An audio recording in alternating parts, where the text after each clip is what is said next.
ലൈഫിലെ ഒത്തിരി നല്ല നിമിഷങ്ങൾ ഓർക്കാനും ഓർത്തിരിക്കാനും ലൈഫിൽ ഒരുപാട് ചേഞ്ചസിന് ഒരുപാട് കാരണമായ ഒരു സ്ഥലമാണ് സത്യം ഞാൻ ഈ യു എന്ന് പറയുന്നത്. ഞാൻ അവിടെ വന്നപ്പോൾ തൊട്ട് ഒരുപാട് മാറ്റങ്ങൾ, ജോലി, ലൈഫിന് വന്ന മാറ്റങ്ങൾ ഒത്തിരി ഉണ്ട്. അതുപോലെ തന്നെ എൻ്റെ കുറേ ബാഡ് സൈഡ്, ഗുഡ് സൈഡ്, അങ്ങനെയുള്ള ഒരുപാട് കാര്യങ്ങളൊക്കെ എനിക്ക് തിരിച്ചറിയാനും പറ്റി, കുറേയൊക്കെ മാറ്റാൻ പറ്റി. പിന്നെ കുറേ ഫ്രണ്ട്ഷിപ്പ്, പുതിയ കുറേ ഫ്രണ്ട്സിനെ കിട്ടി. ഒരുപാടൊക്കെ ഇപ്പോഴും മെയിൻറ്റെയിൻ ചെയ്യുന്നുണ്ട്.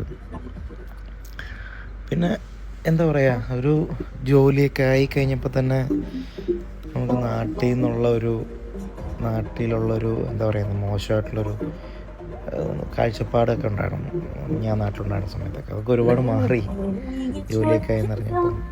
പിന്നെ എൻ്റെ മാരേജൊക്കെ ഇവിടെ വന്നു കഴിഞ്ഞിട്ടാണ്. ഒരു ജസ്റ്റ് 7 months ആയിരുന്നു മാരേജ് കഴിഞ്ഞു. വീട്ടിൽ അച്ഛൻ, അമ്മ എല്ലാവരും ഹാപ്പി ആയിട്ടിരിക്കുന്നു. ചേട്ടൻ, ചേച്ചി, എല്ലാവർക്കും ഓരോ ലൈഫ് ചേഞ്ചിങ് മൊമെൻറ്റ്സ് ഒക്കെ ഉണ്ട്. നമ്മളൊരു ഡിസിഷൻ എടുക്കുന്നതിലും ആ ഡിസിഷൻ വൈസായിട്ട് എടുക്കുന്നതിലൊക്കെയാണ് കാര്യം. എന്താ പറയുക, നമുക്ക് ദൈവമായിട്ട് മുന്നിൽ ഓരോരോ കാര്യങ്ങൾ സെലക്ട് ചെയ്യാനും ചൂസ് ചെയ്യാനും കൊണ്ടെത്തരും. അപ്പോൾ അതിൽ നമ്മൾ നല്ല വൈസായിട്ടുള്ള ഡിസിഷൻസ് എടുക്കുക, അതുമായിട്ട് മുന്നോട്ട് പോവുക, അതിൽ ഉറച്ചു നിൽക്കുക. ചിലപ്പോൾ അതിൽ നമ്മളെ സപ്പോർട്ട് ചെയ്യാൻ ആൾക്കാർ കുറവായിരിക്കും. പിന്നെ നമ്മൾ ഡിസിഷൻ എടുക്കുമ്പോൾ ഒരുപാട് പേരോട് ചോദിക്കരുത്. നമുക്ക് എന്താണ് റൈറ്റായിട്ട് തോന്നുന്നത്, നമ്മളോട് തന്നെ ചോദിച്ചിട്ട് നമ്മളൊരു തീരുമാനം എടുക്കുക. എപ്പോഴും അതായിരിക്കും one of the best decision എപ്പോഴും ലൈഫിൽ നമുക്ക് വരുന്നത്.